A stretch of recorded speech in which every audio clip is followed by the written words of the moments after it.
On the Magny-Cours circuit at Nevers. It has been built regardless of cost. The facilities here are absolutely magnificent. The lap length is 2.64 miles. There are going to be 72 laps in the race, and that totals just a whisker over 190 miles. The rules in Formula One say that the race will be 200 miles or thereabouts long, or 2 hours, whichever happens first. And often, well, not often, thank heavens, but if the weather is really bad and it's wet, you go for 2 hours, but you don't do the full race distance intended. So Schumacher in pole position against his adversary from the last 3 years, Damon Hill. Alesi and Berger, the two Benettons on row 2. Mika Häkkinen well up in the McLaren. Villeneuve well down for him, 6th position. David Coulthard in the 2nd McLaren, and Martin Brundle out-qualifies Barrichello. Parnis, the man who won Monaco, is 9th, and Rubens Barrichello starts behind Brundle. Pedro Diniz, the highest he's ever been, an excellent achievement in the Ligier. The two Saubers have done badly. Heinz-Harald Frentzen is only 12th. His teammate Johnny Herbert well down. Verstappen in the arrows. There's Johnny Herbert in 16th place. The two Minardis of Giancarlo Fisichella and Pedro Lamy from Italy and Portugal. Ricardo Rosset from Brazil, Badoer from Italy, Montermini from Italy, and Eddie Irvine in the Ferrari. We can expect to see him carving through the field, but then I said that about Michael Schumacher in Canada, didn't I? And we all know what happened to him. He had to retire, and Eddie Irvine retired on lap 2 with a broken suspension. Just a quick word about the Ferraris. They have a new clutch and hope to have overcome their starting problem, which has bugged them for a lot of Grand Prix this year. Yes, one of the mysteries, in fact, to the Canadian Grand Prix was just how little progress Michael Schumacher made up after having stalled his car with a fuel pressure problem at the start. Now, at the time, his straight-line speed seemed to be so bad that we thought he must have an engine problem. In fact, it turned out that Schumacher and the Ferrari team had actually put on more wing angle onto the car in a quest for speed around the lap, but not on the straights. And so Schumacher had no particular engine problem. He did have a brake problem, though, and that's why I think, or looking at the lack of progress that he made, I don't think we're going to see a huge amount of progress from Eddie Irvine. I think he's got to try and be patient out there. But going back to qualifying, let's look at the high points and perhaps the lower points. Schumacher was in absolutely scintillating form. The teams, none of the teams had a great deal of running because the Saturday morning practice session that's normally used to get the cars home for qualifying was wet and at best damp throughout. But Schumacher was an explosive style to put it on pole position, and that makes it Schumacher's 3rd pole position of the year so far. Jean Alesi equalled his best ever qualifying position of 3rd up there, because the one that fell by was, of course, Jacques Villeneuve, and he had that big accident in qualifying, and that didn't help him improve on the 6th position he had at the time. McLaren have definitely improved. They've got a new front wing. The front wing is actually a little bit further back than it was, and a new rear suspension that Mika Häkkinen has tested, but David Coulthard did not. So David is a little bit lacking in confidence with the setup, but nevertheless, the team have had their best qualifying performance as a team this year, with Häkkinen in 5th and Coulthard in 7th place. Martin Brundle's out-qualified his teammate, Rubens Barrichello, for the first time, and a relatively lowly 11th place of Barrichello, as opposed to the 6th that he normally has. But the Ligier team have gone well. This is their home circuit. This is where they know so well. So Panis moves up from an average of 14th to 9th, and Diniz was really quite exceptional in 12th place. So we now wait for the formation lap, and there have been problems on that in the past when someone has failed to get away, sometimes from pole position, and has to start from the back. If you don't get away with everybody else and you're late starting, you just have to catch them up and start from the rear of the grid. Let us hope that this does not happen, especially to the front runners: Schumacher, Hill, Alesi, Berger, Häkkinen, Villeneuve, Coulthard and Brundle. Those are the top 8. We're on Alesi's car, or were there, the Benetton-Renault. They're occupying the 2nd row of the staggered grid. You can see, naturally enough, they've got new tyres on. You can see the lettering on the tyres. and it's away, and the first corner, which they will be getting up to racing speed at, is the Grand Courbe. Well, running brand new tyres like that at the start of the race is not that normal, and just shows you how important tyres are. Eddie Irvine, we're looking at the back of him, does not have them. Peeling away in the distance through that flat-out 160 miles an hour corner. And then it's that notorious, this is looking back at the start as they come through here. This first corner actually, although it's very fast, is not the hardest corner on the circuit. It's this one, as we've said before, is this long right-hander, the Estoril right-hander. Now at the end of this straight, you're going to see them come right down to second gear for the Adelaide hairpin. This is where we've seen drama in every Grand Prix, at that corner there. Last year, Alesi ran up the inside of Johnny Herbert. Here this morning, Damon Hill clouted Frentzen, and that's a problem for Schumacher already. It looks like Schumacher's engine is gone on the warm-up lap.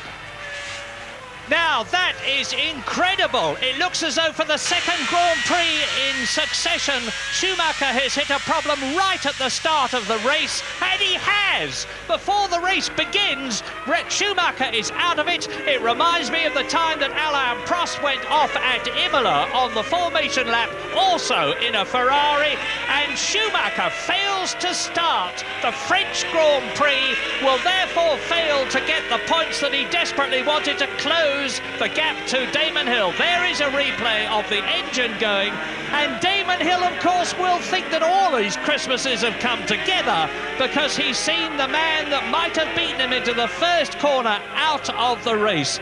A quite sensational, and I do use the word advisedly, happening at the beginning of the French Grand Prix. Schumacher, well, I was going to say disconsolate body language, but I think he's so amazed that he can't believe it is true. He's worked and worked and worked for this situation. So now Damon Hill is effectively in pole position on the right-hand side of your picture.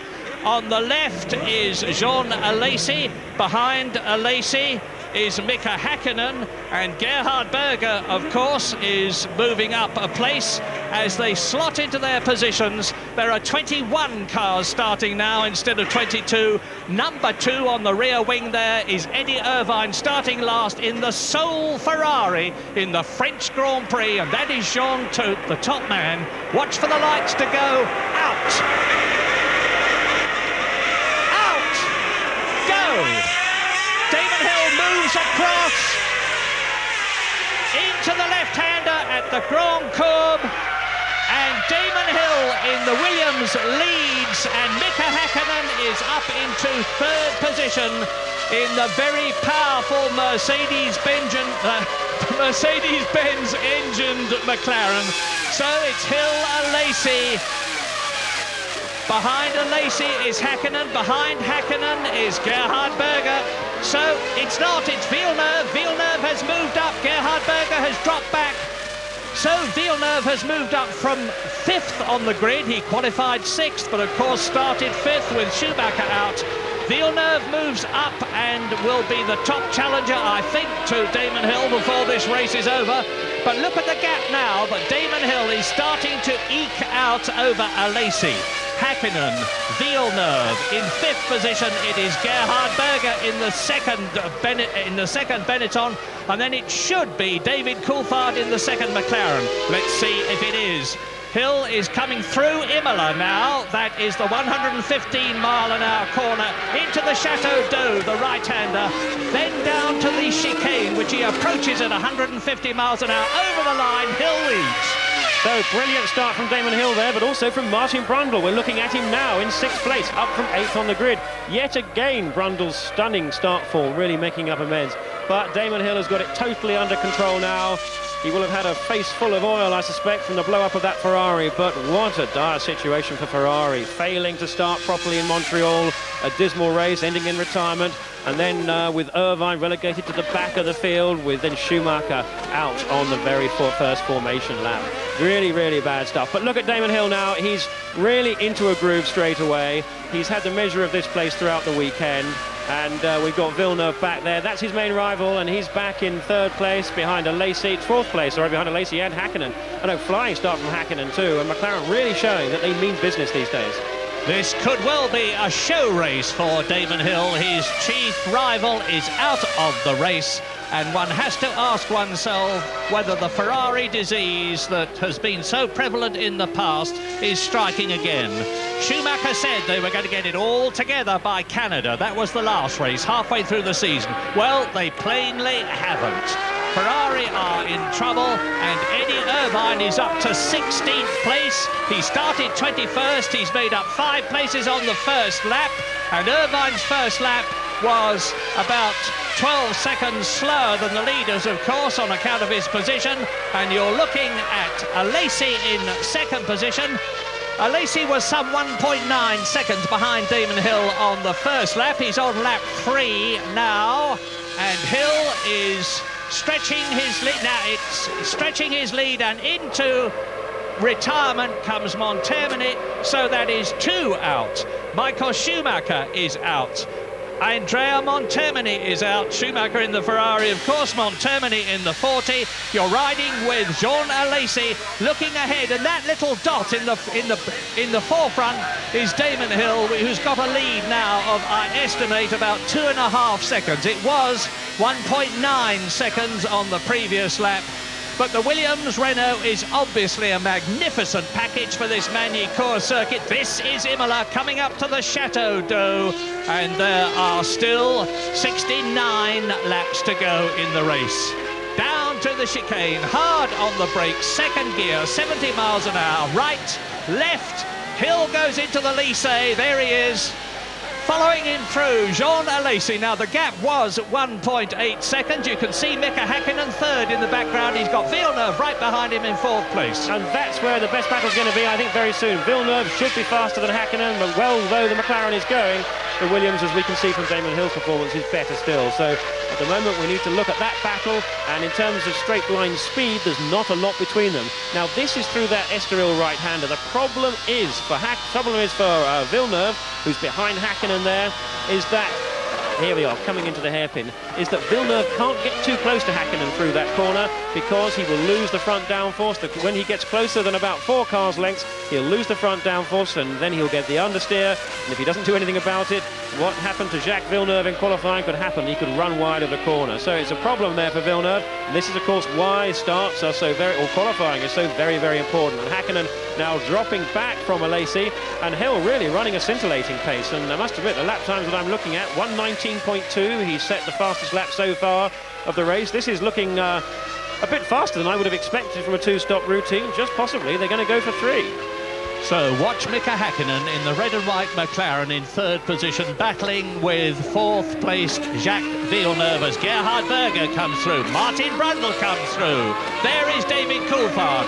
Behind David Coulthard is Pedro Diniz, and out of the race goes Giancarlo Fisichella's Minardi. That's 3 out. This is lap 5, and there is the young Italian who qualified extremely well. He again out-qualified his Portuguese teammate Pedro Lamy. Fisichella is the better driver of the two, very clearly. He's a star of the future, but sadly he is under-sponsored, and Giancarlo Minardi is doing the financial work himself. Now we're with Panis with his Ligier. In front of him is Rubens Barrichello. Look how he'll close right up on Barrichello under braking. That is normal. That's because Barrichello, of course, has to get on the brakes before Panis. It doesn't mean that, in fact, Panis is better on the brakes than Barrichello. Overtaking here really is tricky. And there's a puff of smoke I saw, I'm sure, from the back of the Williams there. Damon Hill's Williams, and let's have a careful eye on that just as we cut to him. I thought I saw a puff of something. Let's hope not, but certainly it has happened before. And in fact, in this morning's warm-up session, we had a lot of incidents. We had a hydraulic leak from Jean Alesi with his Benetton. Damon Hill had his brake problem. He also had his clash with the Sauber of Frentzen. Schumacher went off, and Coulthard went off. We've been had a pretty action-packed weekend at Magny-Cours here so far. Mark this then. The gap between Damon Hill and Jean Alesi was 2.8 seconds, and it is now 3 seconds. I was going to say it'll show up in the times if he has got an engine problem. And there was somebody limping in a red car at the back there. Was it Eddie Irvine, or was it one of the Arrows? I didn't get a close enough look. This is lap 6 in the 72-lap race. Hill, Alesi, the gap 3 seconds. Häkkinen third, Villeneuve fourth, Berger Schumacher 5th, Brundle that you're looking at now, ahead of us is 6th. Yes, that's looking at Barrichello, and that was indeed Eddie Irvine, and there he comes into the pits to put the end, surely, to an absolutely torrid weekend for Ferrari. They had this problem in qualifying when these side barge boards were too high. They were 15 millimeters high. That is definitely the sign of a man going into retirement there. There is no urgency about that whatsoever. Irvine will have been on the radio telling them what the problem was. Perhaps Tony Jardine will find out for us. But what an amazing start from Pedro Diniz. He's in 8th place, and having qualified 12th, that's a fantastic job. He's overtaken his own teammate Olivier Panis too. This really will go down in his books as something absolutely fantastic.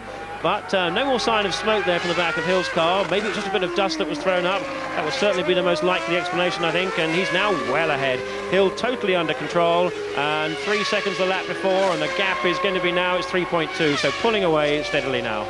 Well, there is a major malaise at Maranello, which is where the Ferrari headquarters is.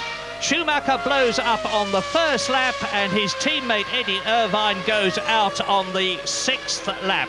After a quite terrible Canadian Grand Prix 2 weeks ago, when neither of them scored any points. In fact, both of them retired. So that's 2 races in succession that both the Ferraris are out, just as they were saying that things were getting better for them and they were looking to win races. Not so. Damon Hill leads on lap 7, 1/10 race distance already, and he's 3.2 seconds ahead of the similarly Renault V10 powered Benetton of Jean Alesi. It's the McLaren of Mika Häkkinen who is 3rd, but the gap is increasing because Hill is lapping some 0.4 of a second faster than Mika Häkkinen. It's nearly 7 seconds now between Hill that you're looking at and Häkkinen who is 3rd. And right under the rear wing of Mika Häkkinen, hopefully we'll see it soon, is Villeneuve has dropped back a bit in the 2nd Williams. Berger is 5th. Martin Brundle, a superb 6th ahead of David Coulthard. Pedro Diniz, as Jonathan has just said, having qualified the highest that he has ever done in any car, the 40 or the Ligier, is now running a genuine 8th. He's not running 8th on account of the fact that everybody else has retired from the race except the 7 people ahead of him. He's driving a worthy and well-deserved 8th. Well done, Pedro Diniz. 9th is Barrichello, 10th is Panis. So Pedro Diniz is leading his teammate who won the Monaco Grand Prix. Looking at John Alesi here. Alesi going very well, it has to be said. The Benetton team have worked hard to try and close the gap between them and the Williams team that's frustrated them for some time. They've got the same engine. Both teams run Renault engines to the same specification. Alesi and Berger are pretty evenly matched as teammates. Alesi tends to be the little bit faster.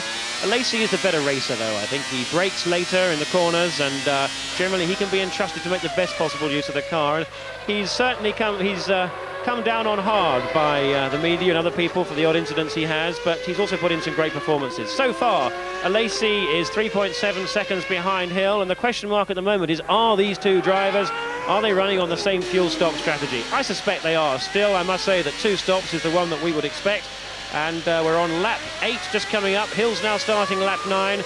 We should expect the first stop somewhere around about lap 21, lap 24, that kind of area, if they're going to be the first of 2.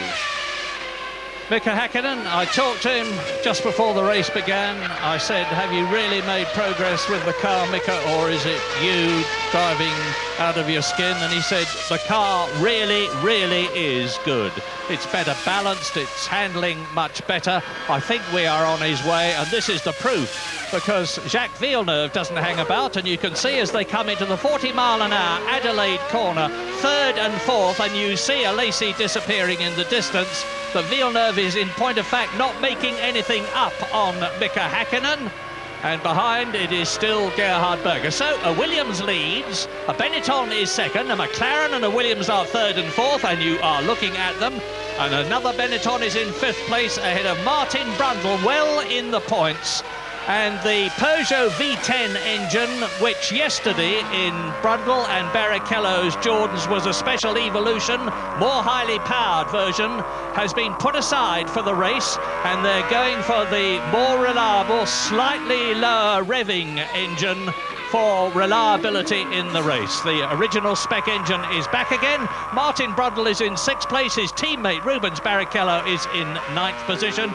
And it looks as though Martin really is getting on top of things as Mika Häkkinen goes into the Grand Courbe. This is Estoril, the second major corner on the circuit.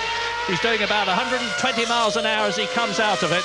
Now the speed builds. The right-hander is called Golf. He takes it at 170 miles an hour. And the gap between himself and Villeneuve in terms of time, although you can see the distance, is just over 1 second. The time it takes you to say one, that is 1 second. It's not very long, but it's going to take Jacques Villeneuve an awful lot of hard driving to close it. Yes, I don't think really we're going to see Jacques Villeneuve get a lot closer than this for the reasons that we said before, and that's that on these particularly fast sweeping corners, as he gets closer, he loses the downforce from the front end of the car, and as he does so, he can't corner as fast, and so he goes back again. And what's very important for all of these drivers is that they do try and preserve their tyres, and the way they do that is by keeping the car neat and tidy, by not sliding it, by not getting understeer, by not getting oversteer, because when a tyre actually slides, the temperature that it operates at suddenly shoots up, and that deteriorates tyres very quickly. So they've got to keep it neat and tidy, and I reckon Jacques Villeneuve is sitting there really resigned to his fate, certainly for the next 12, 13 laps, which is the first sector of this race before they come in for the first round of fuel stops. He's going to need to position himself carefully with the Williams team to try and get ahead of Häkkinen at the first round of pit stops. But McLaren's pit work is good, it has to be said. Williams are good too. There's going to be little in it, and Villeneuve's got to just follow along behind there. Sure, make use of any opportunity he can to benefit from a mistake by Häkkinen, but that's not very likely, and do it if he can in the pits. And there is one of the cars. It's Jos Verstappen going off in the TWR Arrows, and he's not going to be at all a popular chap with Tom Walkinshaw, who recently bought the Arrows team. Here is a replay. You can see he goes on to the gravel trap on the inside, loses steering control, goes over the outside, and he's been off every day this meeting now. Well, that was a pretty silly thing for Verstappen to do, apart from the obvious, because he actually ran wide at the exit to that right-hander. That shouldn't have been a major problem for him. He should have been flat out fairly easily through it. I suspect that he just got a little bit sloppy in terms of his positioning of the car, allowed it to drift too far to the right-hand side, got off the clean racing line, and of course going off on the right meant that he had no chance of the right-hand side of the left-hander, I should say, meant he had no chance of making the following right-hander. This really is not good. We've said it before, and Verstappen is undoubtedly quick, but his reputation is becoming so cemented now as a driver who makes too many mistakes that it has to be a serious question mark about his future. Verstappen came into Formula 1 from Formula 3, initially has a difficult role alongside Michael Schumacher at Benetton, and after a year out of Formula 1 came back, and he has had some great performances. He does have talent, but my goodness, he does make too many mistakes. Damon Hill, that you're looking at, has just made the fastest lap of the race in a little over 1 minute 19 seconds, which is exactly 2 seconds slower than the all-time lap record here at Magny-Cours, which is held by Nigel Mansell, 1992, in the 3.5-litre Williams-Renault with all mod cons like active suspension and so on, which today's cars have not got, and Damon Hill is racing also with an engine which is 500cc smaller. Doesn't sound a lot, but it's a bit of extra power that he hasn't got. So 2 seconds slower, and I'm sure he'll go quicker still before the race is over, is a very respectable gap. Over the line with Damon Hill, he's now on his 13th lap. The gap between himself and Alesi, which is constantly building, is 6.6 seconds. The Benetton team beneath me, they are immediately beneath me. I'm looking at them as I talk to you, are getting ready to receive somebody. Now, whether it's Alesi who is in second place or Berger who is in fifth position, I do not know. And that was Häkkinen driving through. A puff of smoke from Martin Brundle's engine, was it? There is Brundle, he is in sixth position in the Jordan. Now let's see if Coulthard behind him, Coulthard, not Häkkinen, closes up on the Jordan Peugeot, or was that another mystery puff of smoke like the one from Damon Hill's Renault engine? Lap 13, 72-lap race, Hill, Alesi, Häkkinen, Villeneuve, Berger, Brundle is the order. That is the race leader, it is Damon Hill. And from the pits, we've heard that Eddie Irvine's problem was either gearbox or differential. And Eddie Irvine's had more problems than that in the past few weeks. He's also had some suspension breakages in testing. And what with Schumacher's demise here, one really does have to wonder how long Schumacher can be diplomatic about the situation there at Ferrari. He's gone there, as we all know, for a great deal of money. He had high hopes of the team doing better, not just in performance, but also reliability. And he must be seriously beginning to doubt if those hopes are ever going to be realised. Lap 14 out of 72, retirement so far. Schumacher out before the race begins, Montermini out in the 40, Fisichella out in the Minardi, Eddie Irvine astoundingly out in the second Ferrari, both of them out by the 5th lap. Jos Verstappen goes off in the TWR Arrows, and there are 17 out of the 21 starters left in the race. And Benetton have changed their mind. They're indulging in a little light exercise, I think. The wheels and tyres which were put out ready have been taken back into the garage again, no doubt to be put into the special electric tyre blankets which heat the tread rubber up to almost 100 degrees race operating temperature. Damon Hill, lap 14, leads Alesi. The gap has stabilised at 6.7 seconds. Damon looking very good indeed. The best car and engine package in the race. And you look down now on the Jordan and the McLaren of Martin Brundle and David Coulthard battling for 6th position.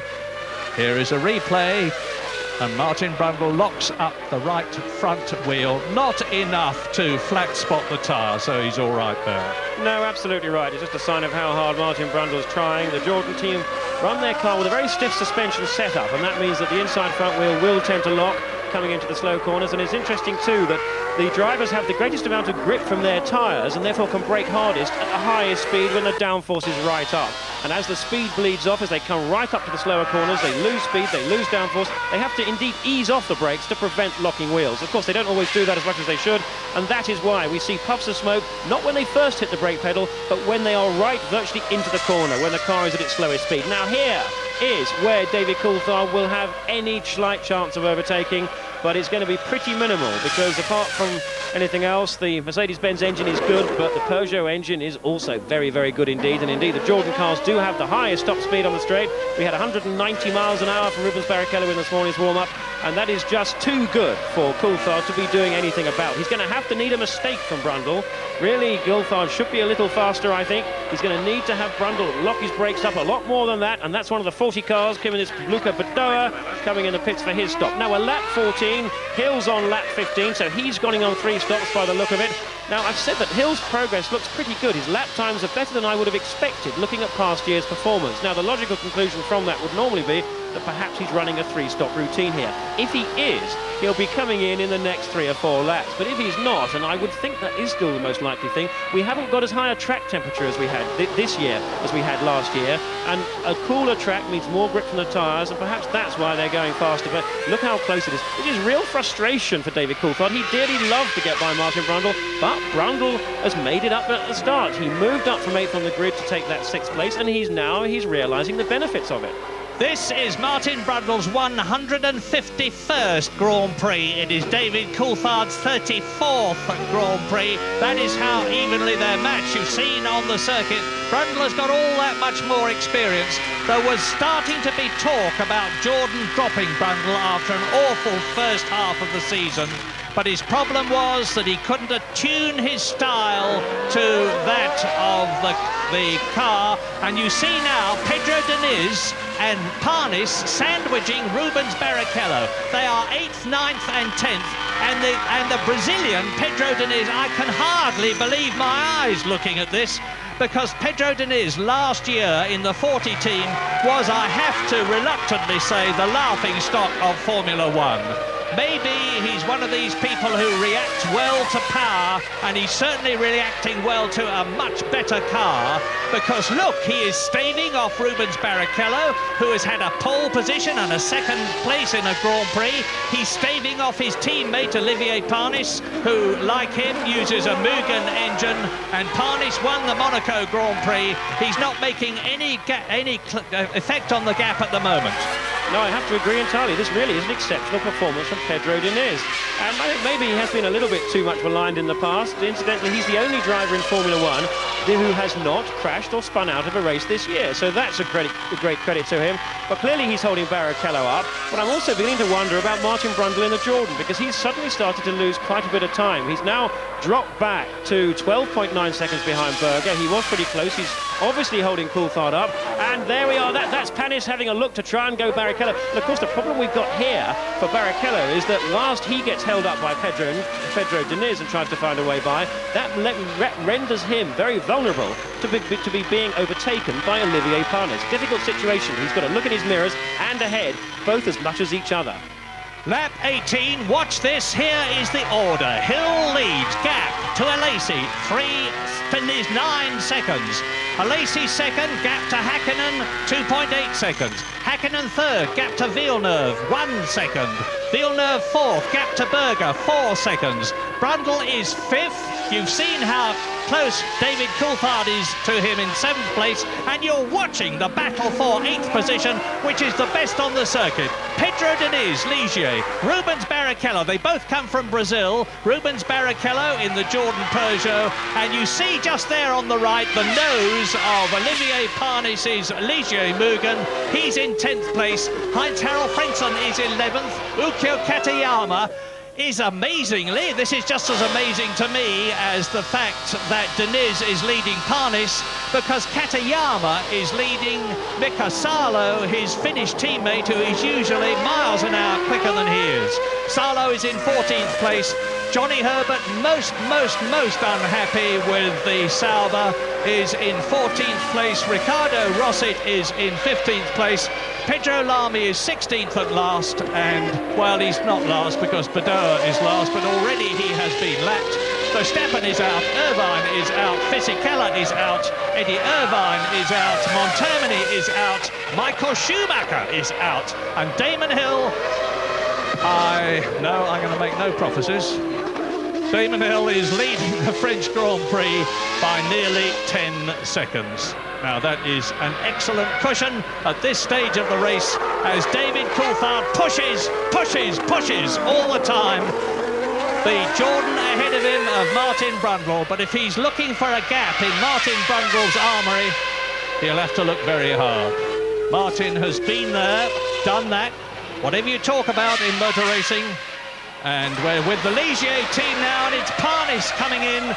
This is the first tyre stop we've had. Lap 19, Olivier Panis has decided that he's not going to get past Barrichello. He's not going to get past Diniz on the track. So he's come in to take an early pit stop. There is Mika Salo coming in from 13th position. So these drivers are all on cue for making the first of 3 pit stops. 72-lap race, mid-distance lap 36, quarter-distance lap 18. That's where we are now. Now, last year, Ligier did extremely well by running Martin Brundle on a 3-stop routine. That helped him on his way to that 4th place. So clearly that's what they're running. Now, what's going to be really amazing is if in fact they've changed strategies between Diniz and Panis. Panis is doing a 3-stopper and Diniz on a 2. I would have thought surely that we must see Pedro Diniz come in on the next lap. It would be logical for them to obviously not bring both drivers in on the same lap. That would result in a too congested pit. So let's expect to see, as Martin Brundle shows the pressure that Coulthard's putting him under once again, let's expect to see Diniz come in at the end of this lap. But what we haven't seen so far, most significantly, is Hill, Alesi, Hakkinen or Villeneuve, the real front runners coming in. And if they don't do so in the next lap or 2, then that really looks to be pretty firm that they intend to make just 2 stops. And the main excitement there, I think, is going to be between Hakkinen, who is in 3rd place, Villeneuve, who is in 4th position. There is less than a second between them, and it may well be that Villeneuve will come in a bit earlier than he might have done in order to try and get past Hakkinen in the pits, as it were.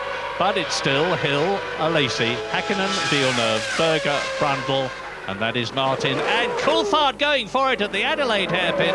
Martin quite firmly shuts the door. Oh, no, you don't, David. My line. I'm going to have it. Stay where you are. Yeah, Martin Brundle, very, very experienced. He's not going to fall for that one easily at all. Already you can see the oil building up on the front of Coulthard's car, the face, and again Martin locks that inside front wheel. But let's look. We know it's virtually impossible to overtake on the circuit. Therefore, we know that if the drivers are going to do it, it has to be done in the pit stop. So who is going to help? In fact, coming in to the pits early will not necessarily help, because they'll need to put more fuel in the car by coming in a lap earlier.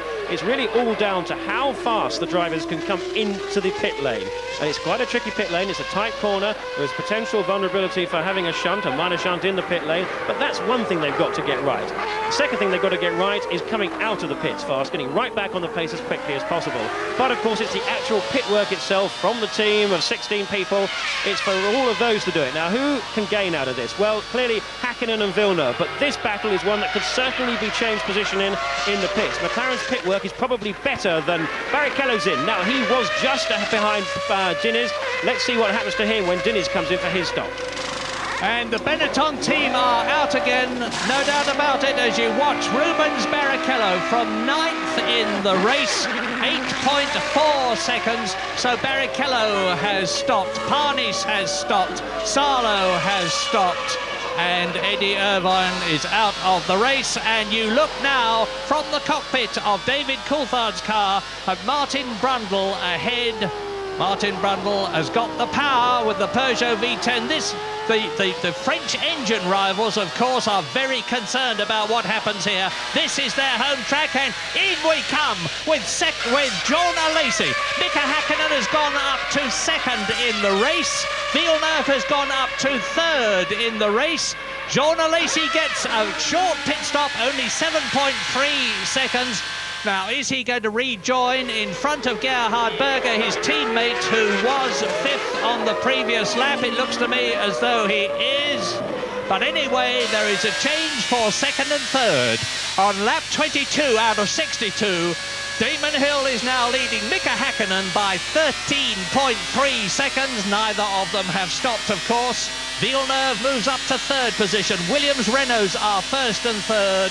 McLaren Mercedes is 2nd. Jean Alesi rejoins in 4th position. We are on the Benetton now as he rounds the 40-mile-an-hour Adelaide hairpin, accelerates up to 165 miles an hour, and there are Villeneuve and Häkkinen, 2nd and 3rd. Now, the pit stops between these two are going to decide their positions, because if Villeneuve can get in and make a shorter pit stop than Häkkinen, he could get past the McLaren Mercedes. Are either of them going in on this lap?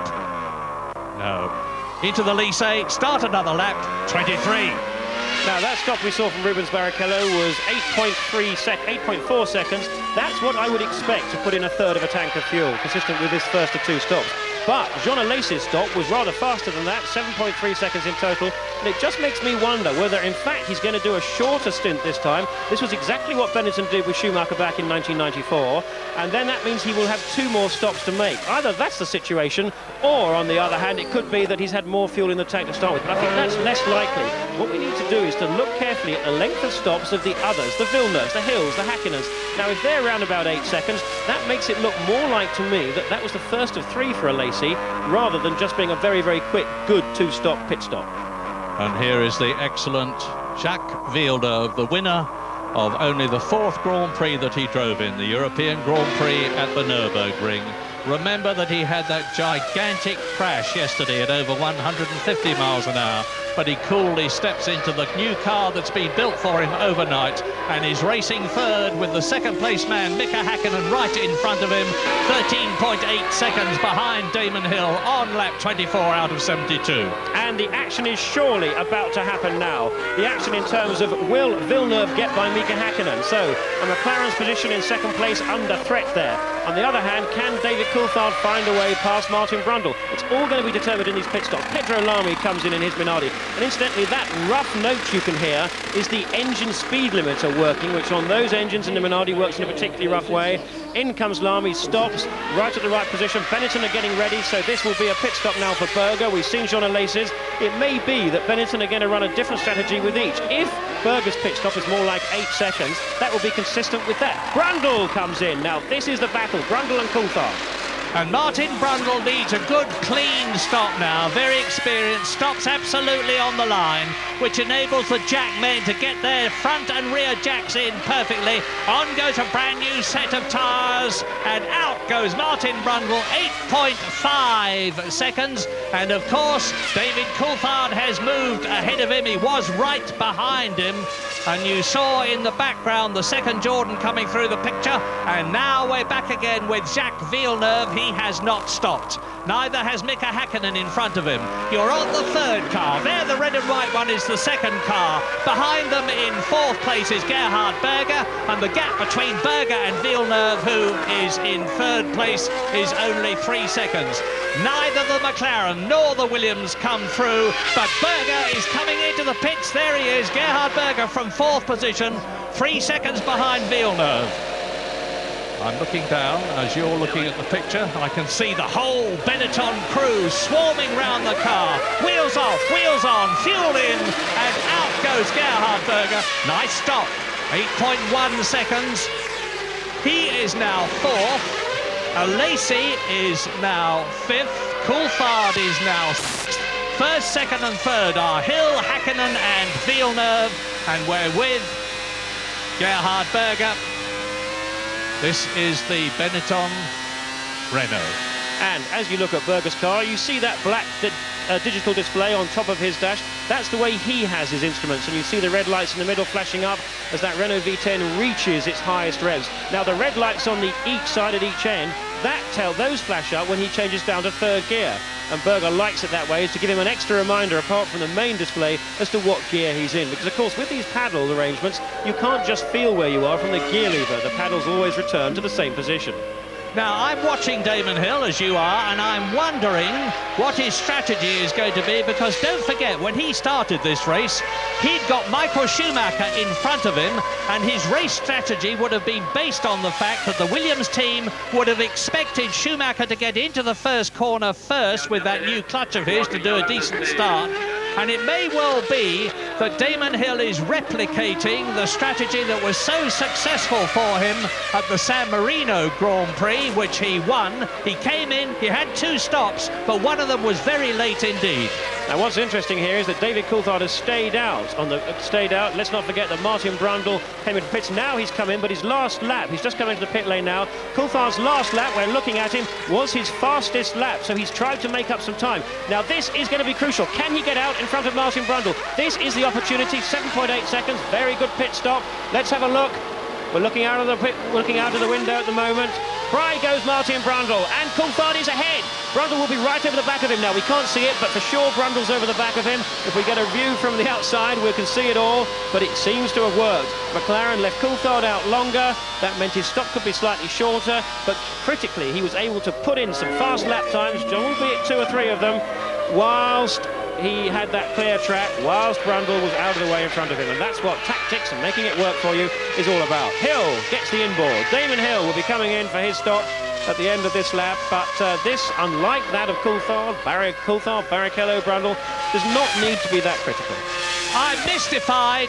The Benetton mechanics are out again with a new set of tyres. Now, I can't imagine why. Alesi's been in, Berger's just been in, but this is no dummy run. They're actually taking the tyre warmers off while I talk to you. The man with the lollipop, the chap who stands in front of the car, is all ready to get in front of whoever it is. I'll let you know as soon as I know myself, obviously.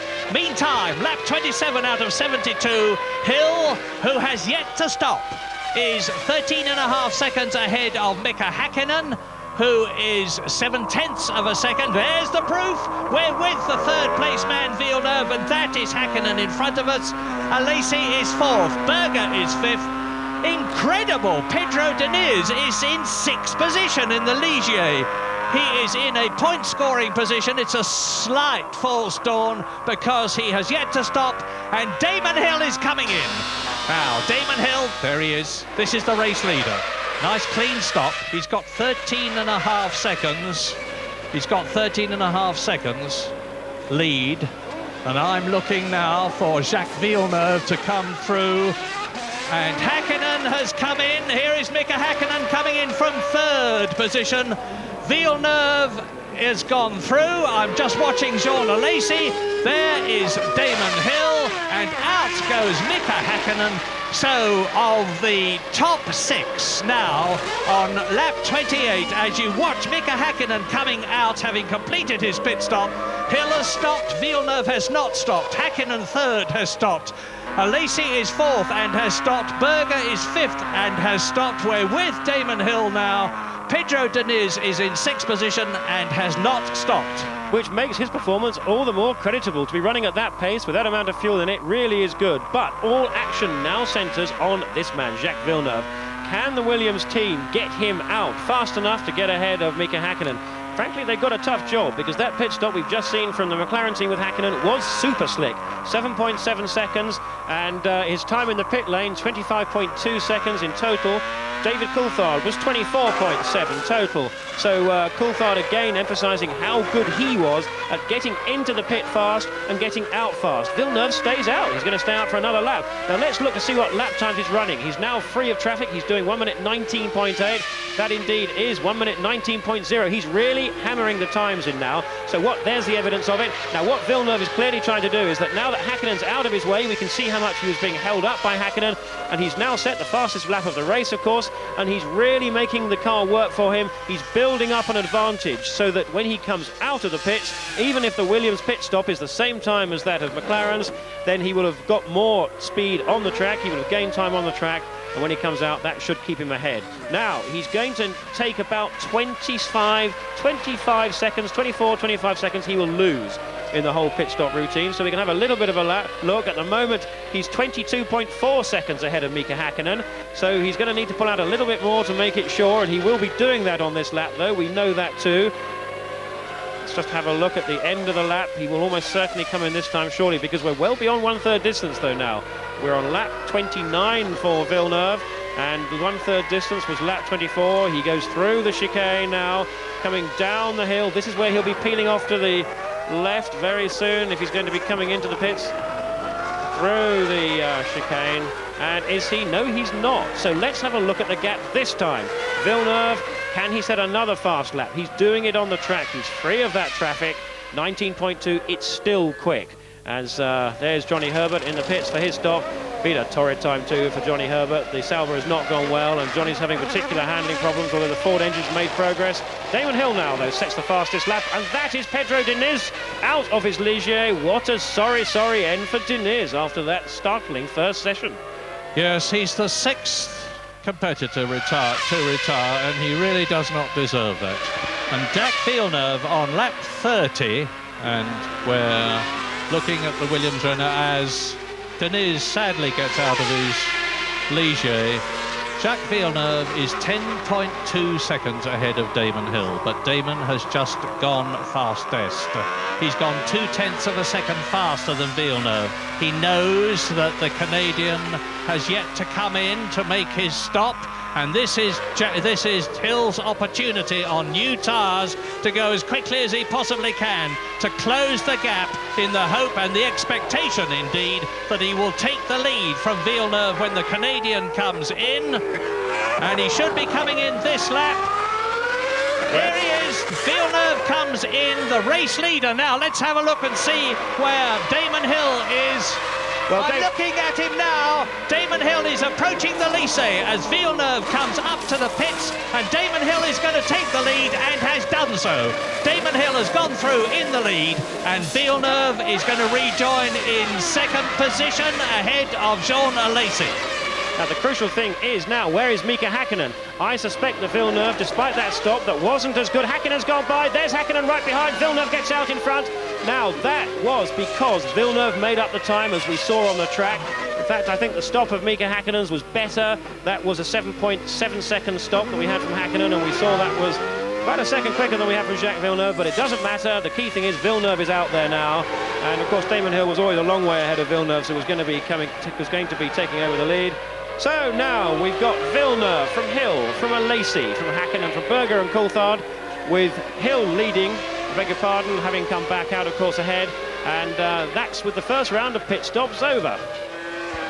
And Damon Hill is driving another immaculate, calm, cool race. There he is. You can see this is the best package on the racetrack, the best Formula One package of them all this year. The Williams engine, the Williams car, the Renault engine, and Damon Hill at the wheel. Coming through now, he goes down to the slow 40-mile-an-hour Alesi corner to complete his 31st lap.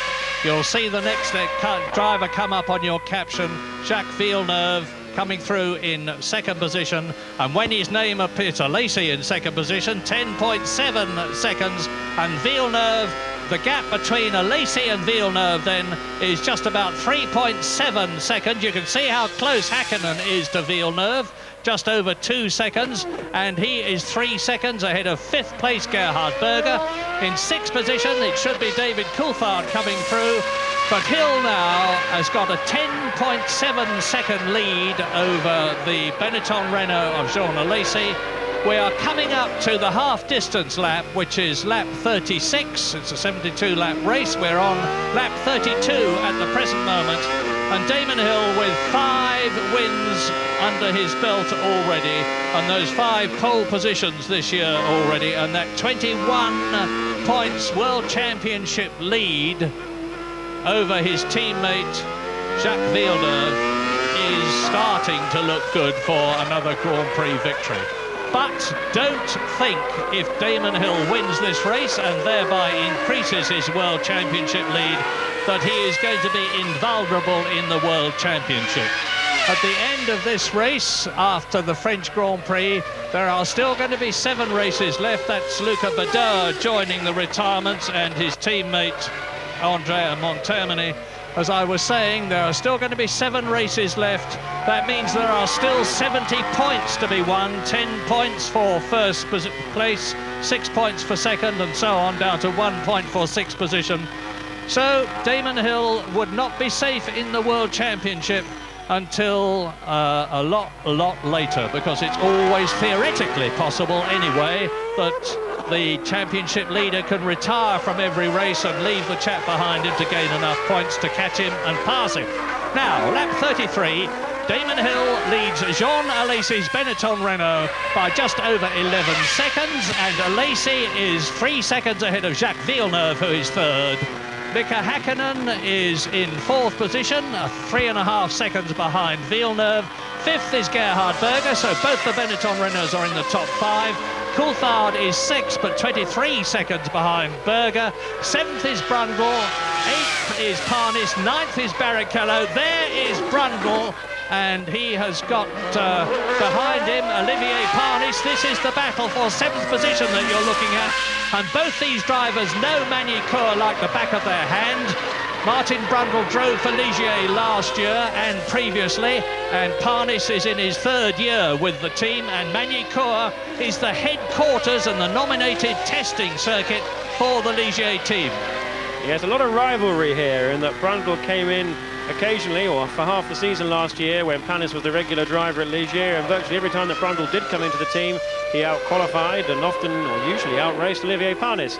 Now, Parnis is a driver who is undoubtedly quick, he's talented, we saw that at Monaco when he won, but he's also a little bit emotionally delicate in that his confidence can be sapped very easily, and that's what happened when Brundle came to join him. This year, with a teammate like Deners, who it has to be said, despite the performance he's put on so far, has not been a threat to him, Parnis' confidence is buoyed. He's the number 1 in the team. He feels like he controls it, he feels confident, and therefore he'll be determined here to be assertive with Brundle, to show that he is more than a match for the Englishman. It's going to be a good battle all the way throughout, but let's just reflect back. Before that first round of pit stops, we had a situation in which Coulthard was behind Brundle and was stuck behind him. Villeneuve was behind Hakkinen. Now, good, clever pit work from both those operations, and Parnis has a little bit of a look there. That's the Adelaide hairpin. Now, what's happened there is that by going wide onto the entrance, you saw Parnis try and go wide. There was no way he's going to go around the outside of him, but what he did do was able to come out on a faster line, albeit inside. Clearly, it hasn't really helped him at this stage, but he's certainly been able to harry Brundle very well. So, back to those stops. We've seen slick pit work from the McLaren team, kept Coulthard ahead of Brundle. Ukio Katayama coming into retirement by the look of it. That's the end of his race. And also good work from Villeneuve out on the track, getting him ahead of Häkkinen. So Villeneuve has now closed up from being 2.9 seconds behind Jean Alesi to being 1.7 seconds behind Alesi. So Villeneuve and Alesi about to look on the action, but also this is Gerhard Berger. He's just half a second behind Mika Häkkinen in front too. So we've got more battles to look forward to as this race goes on. I wonder if we're going to see the fourth Williams first and second of the season, because they were first and second in Australia, they were first and second in Argentina, Villeneuve was the order, and then they were first and second in Canada. But it's a long way ahead. We've still got half the race to go. There is the McLaren of Mika Häkkinen. Behind him is the Benetton, and Häkkinen dives into the Imola dip, and in the yellow-nosed Sauber, that is Heinz-Harald Frentzen, who is in 10th position. Everybody up to 10th place has been lapped. Mika Salo is 11th. Katayama has joined the retirements. There are 8 people out of the race now in the order that they retired. Schumacher, before the race had even started, when his engine blew up on the formation lap, to Ferrari's dismay and discredit. Montermini out, Fisichella out, Eddie Irvine, the second Ferrari, out on the 5th lap. Jos Verstappen out, Pedro Diniz sadly out from an excellent 6th position. Luca Badoer out, now Ukyo Katayama out. We ride with Jacques Villeneuve, and you can see how close he is to Alesi's Benetton. Second place, that is. But as ever, can he get by? That's the question.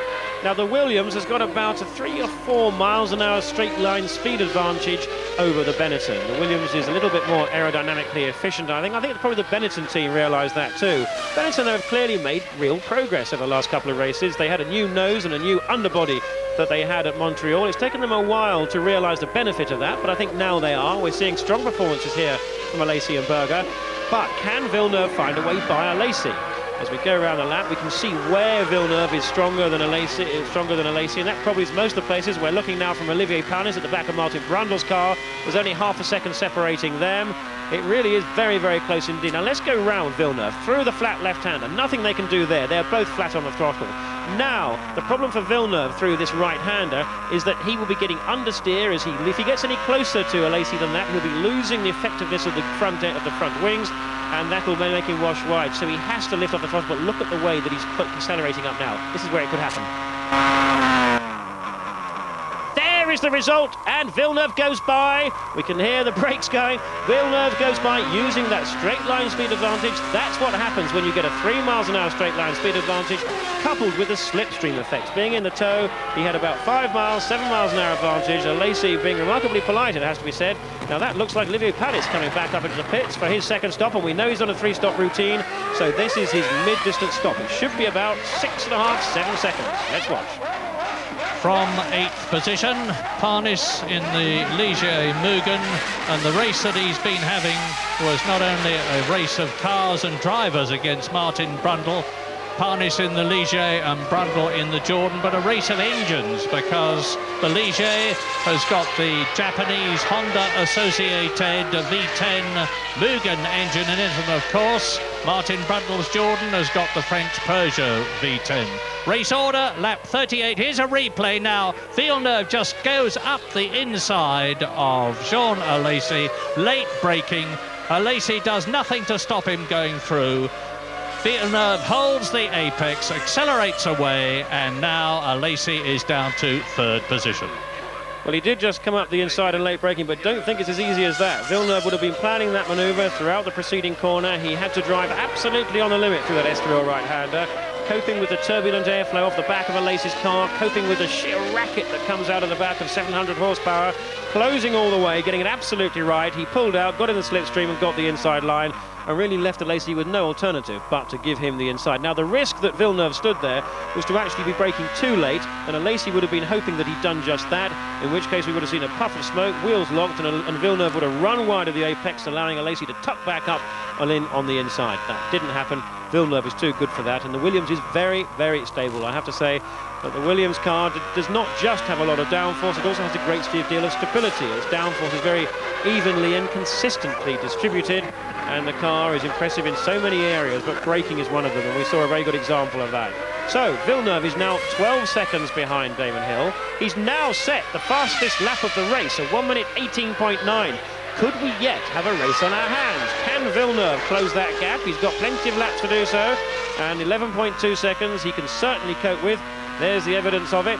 Whilst further back, we've still got Gerhard Berger behind Häkkinen. He's slipped back to 1.4 seconds, and it may well be that he has to keep that until the next round of pit stops. That's going to be round about lap 45, lap 48, somewhere around there.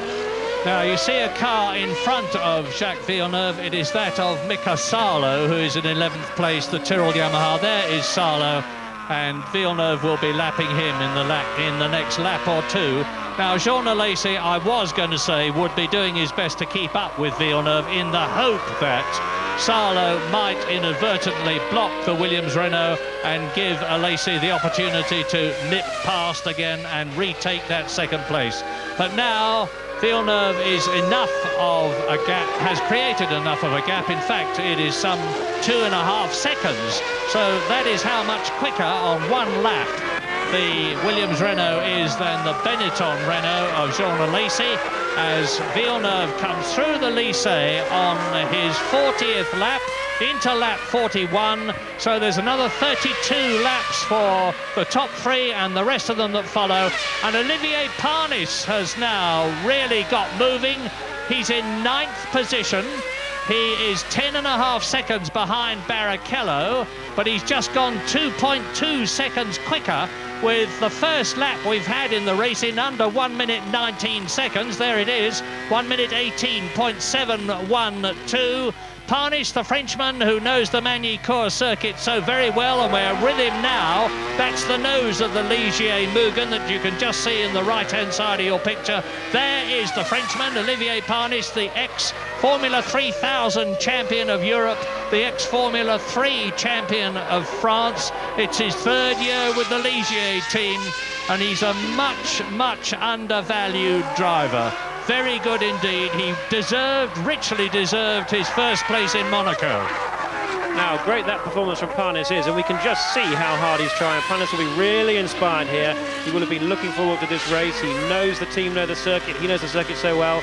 But let's also make it quite clear that Panis does have his car in the best possible trim, and he should be going the fastest in a way, to the extent that he's got his new tyres on after that last fuel stop as Martin Brundle goes up the inside of Rosset there.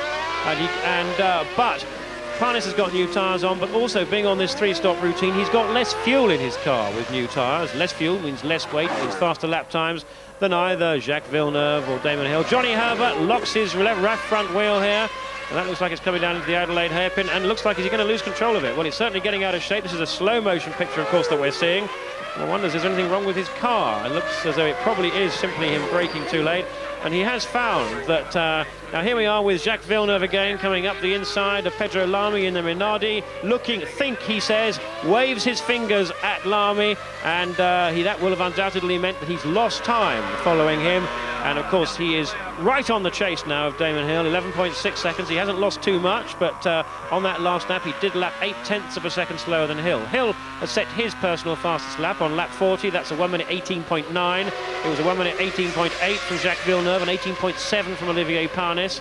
And that's the Sauber team getting ready for another set of tyres for Johnny Herbert as we ride once again with Gerhard Berger, and we can see that he's actually dropped back a little further back, 1.6 seconds from Mika Häkkinen. I think resigned to following the McLaren until a possible chance to get by at the second and the last of the pit stops that both Häkkinen and Berger will be doing in about 7 laps time. Lap 42 out of 72. 14 of the 21 starters are left in the race at about 2/3 distance. Damon Hill is now 12.6 seconds ahead of Villeneuve, who therefore did lose a bit of time in passing Lamy. Williams-Renaults are first and second again, and Jean Alesi is 4.5 seconds behind Villeneuve. Häkkinen is 4th, Berger is 5th, and David Coulthard is in 6th position. There is the proof. And here coming towards us is Gerhard Berger, 5th position, and in front of him is Häkkinen's McLaren. And the gap is what you can see. Now, Benetton team are getting ready. They've got tyres coming out of the wrappers. I think this must be for Jean Alesi. Let's not forget that he had less fuel went into that car at that stop. His stop was shorter. And the question at this point is, are the Benetton... let's assume, number one, that this is for Alesi. The second question is he going to go for... is this the second of 2 stops, or is it the last of 2? Now, if it's the second of 2, it'll be another short stop. 6 seconds, second of 3 rather, it'll be another short stop. 6, 7 seconds. If he's got to get to the end of the race on this amount of fuel, it's going to be longer, more like 8 or 9, possibly even getting close to 10. He's coming down. This is Berger, and that's Alesi coming in. So let's remember the numbers. Right underneath me, Alesi, on goes the light on the fuel nozzle. When that light goes out, and I'll tell you, the mechanic will know that the fuel has stopped flowing. It's gone out. Up comes the nozzle. Out goes Jean Alesi. 10 second stop. He was in 3rd position. Mika Häkkinen was only 2.8 seconds behind him at the previous lap. And he exits in front of Johnny Herbert in the Sauber Ford in 12th position. He has already been lapped, but it is now lap 43. So there are 19 laps left, and Villeneuve is in 2nd position. The gap has come down by 0.2 seconds to 12.3 seconds as Gerhard Berger goes past Mika Häkkinen at the Adelaide hairpin. He has done to Häkkinen what Villeneuve did to Alesi. Sailed through on the inside of the corner, and you're looking now at Villeneuve trying to close that gap, but he has brought it down by another 0.2 seconds. Damon Hill's previous lap was 1:19.3. Villeneuve that you're looking at has just gone round in 1:19.1, but he'll have to go a lot quicker than that to make a discernible difference to the 12.2 second gap between him and the leader.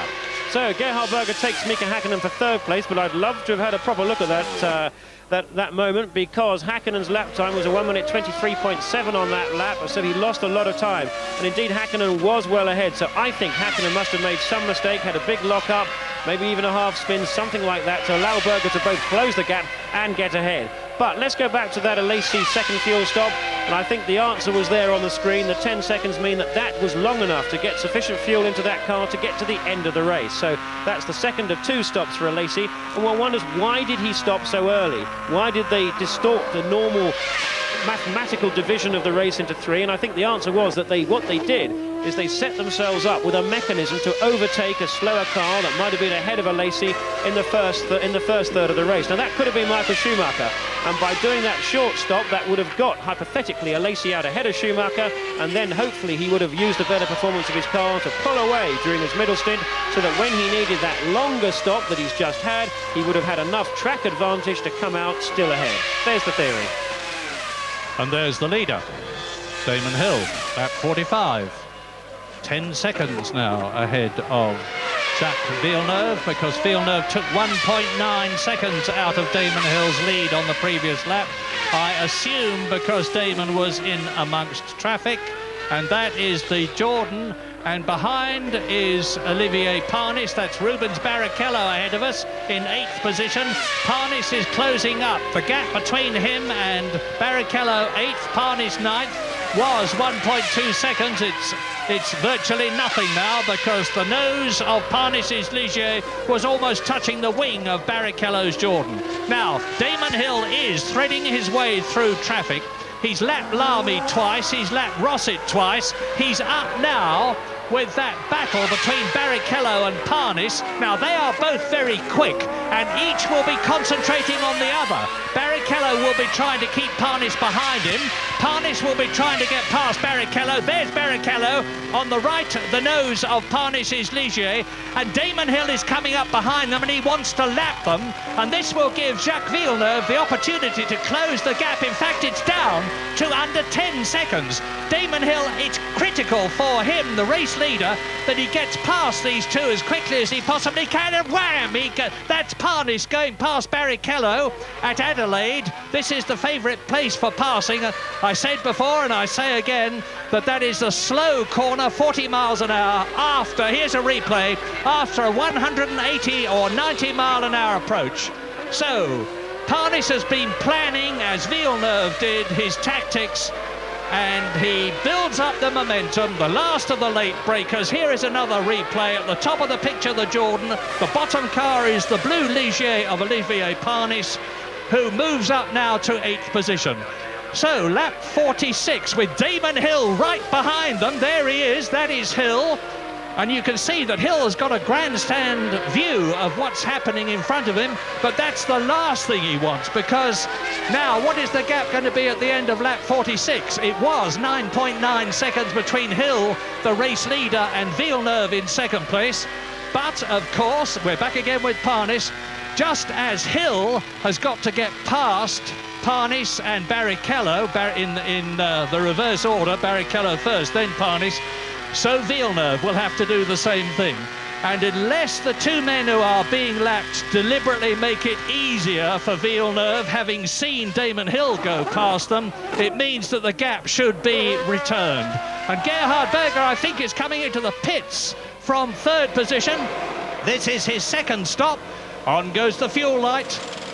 It's on the right-hand side of the fuel nozzle that you're looking at in the top right corner of your picture. And Gerhard Berger leaves the pit lane, and he should be ahead of his teammate Jean Alesi in 5th position. Lap 47 then. Damon Hill leads. Villeneuve now is 9.4 seconds behind him. Häkkinen is 21 seconds in 3rd place behind Villeneuve. Alesi has gone up into 4th position ahead of his teammate Gerhard Berger. We're with the Austrian in the Benetton-Renault now. 6th is David Coulthard. 7th is Martin Brundle. 8th is Parnis, who has got ahead of Barrichello. 9th, Frentzen is in 10th place. Salo is 11th.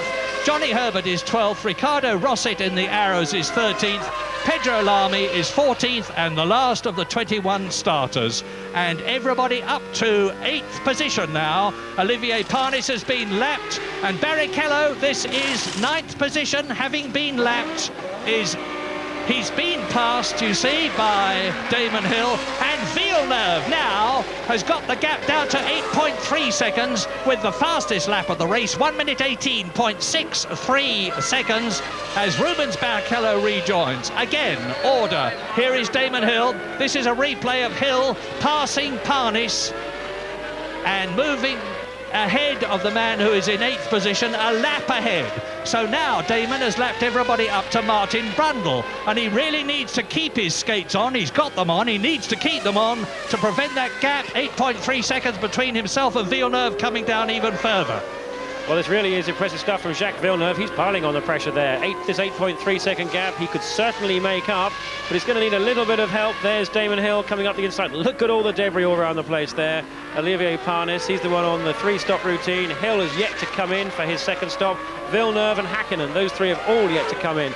But whilst we saw a good stop from the Benetton team, another view of that, whilst we see a good stop from the Benetton team, it's worthy of mention too that we had an excellent stop from the Tyrrell team, because Mika Salo, with that stop of his, was 24.7 seconds in the pit lane, and that equaled the best ever that we've seen, and that was from David Coulthard on his. So I think a bit of a back slap there to the Tyrrell team for doing that. It's so easy to miss the performances when they're back there in 11th place, but it was a good effort. And meantime, Villeneuve goes quicker again. 1 minute 18.6. Down comes the gap again. It was some 10 seconds, then it was 9, then it was 8, now it's just over 7. 7.3 seconds between Damon Hill leading on lap 49 and Jacques Villeneuve, his teammate, second. And so Villeneuve took a full second out of Damon Hill's lead. They both stopped once. Häkkinen has stopped once. Alesi, who is 4th, has stopped twice. Gerhard Berger has stopped twice. There's Damon Hill through the Imola turns into the Chateau d'Eau. Now he's dropping down to the chicane to go through it at 70 miles an hour, ahead of the lapped Olivier Parnis, and look back for Jacques Villeneuve. The gap was 7.3 seconds. What is it now? And look out for pit stops too. Tyre warmers off at the Williams pit. Villeneuve, we believe, coming into the pit. And every second's going to matter here now. Villeneuve, 7.3 seconds behind Hill. Let's watch the stop.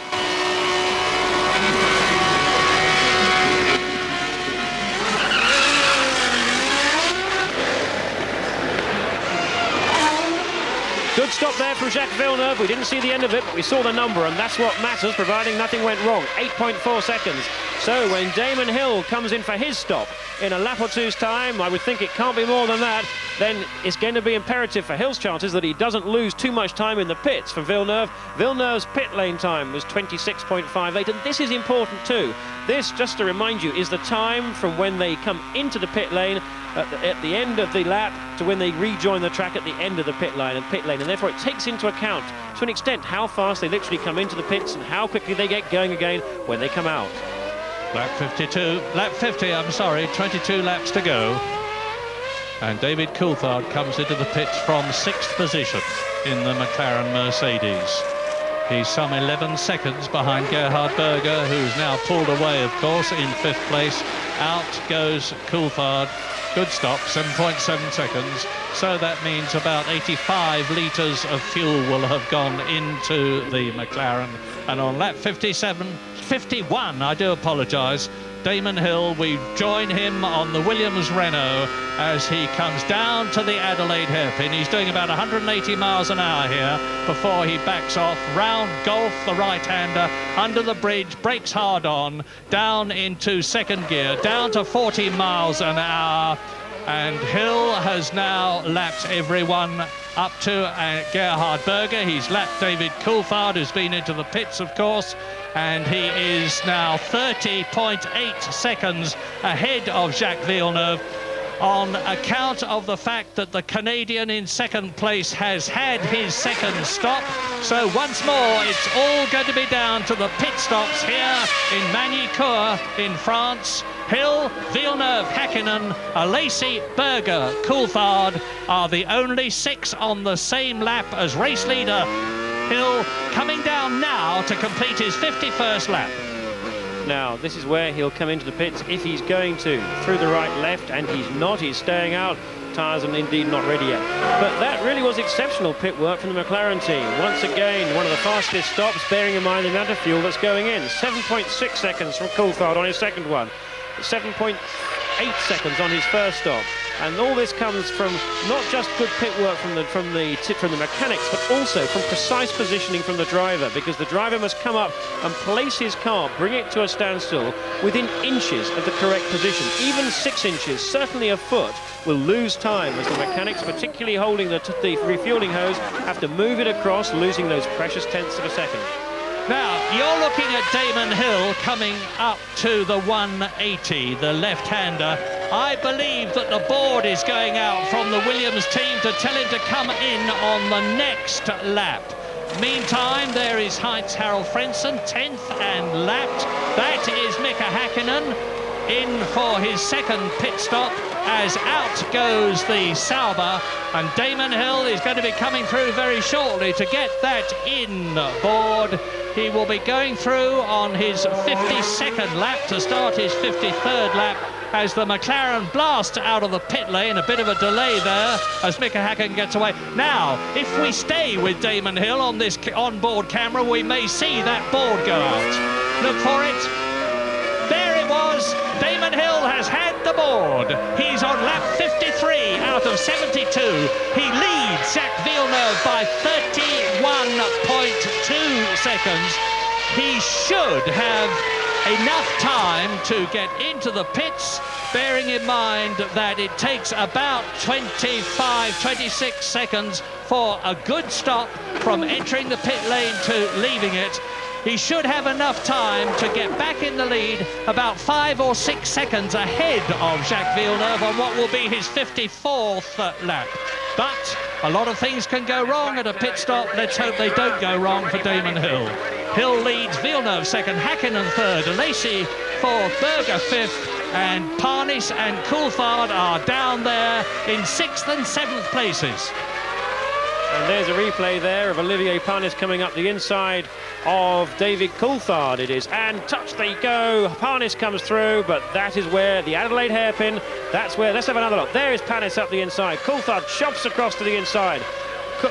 Panis takes to the curb on the inside, but no damage is done, and away they go. But in comes Damon Hill now. In comes Damon Hill. He's 30 seconds ahead of Villeneuve. He will lose 25 seconds or so on this. That'll put him, if it goes well, just 5 seconds ahead of Villeneuve. And let's not forget, after the last round of stops, Villeneuve was 11 seconds behind Hill, so Villeneuve is closing. I'm watching two places at the same time, believe it or not. Hill is leaving the pit lane. I'm watching the approach to the pit lane, and Villeneuve has not even yet appeared for the Lycée corner. Now he has.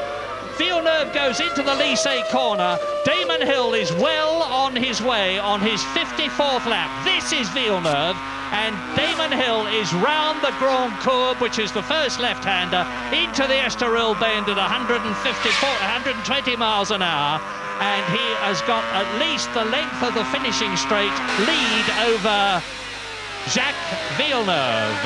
And Alesi is in third position with Gerhard Berger now in fourth position. You can see how close the two Benettons are. The Benetton teammates of Jean Alesi, who is third, and Gerhard Berger, who is fourth, are battling for that last podium place on lap 54. The veteran Austrian and the French Sicilian, Gerhard Berger in his 189th Grand Prix. Jean Alesi in his 111th Grand Prix. Jean Alesi has only won one Grand Prix, and Gerhard Berger has won 9 of them with McLaren and Ferrari. This is a really close fight. Now there's one more significant pit stop to come. Well, that's Johnny Herbert's, but that's not that significant. He's too far behind. But the one that is from Olivier Panis, and we expect to see him in the next lap or two. He will be taking his third pit stop. He is currently 2 seconds ahead of David Coulthard. He's about 20 seconds ahead of Martin Brundle, who is 10 seconds ahead of Barrichello. Now, if he loses about 22 seconds, that's going to put him behind Brundle, who'll move up to 7th. That'll be Panis back to 8th, but ahead of Rubens Barrichello. And the gap between Hill and Villeneuve on lap 55 is for Damon a comfortable and reassuring 9.5 seconds. As the two Benettons go through. Just as there are no team orders between the two Williams-Renault drivers, Hill and Villeneuve, so there are no team orders between the Benetton rivals and teammates, Jean Alesi and Gerhard Berger. And each will be determined to get that 4 World Championship points for the third step on the podium, and to get one more than the chap who finishes behind them in 4th place. Alesi into the Adelaide hairpin. Berger right behind them, and Panis is coming in now for that critical stop from 6th position.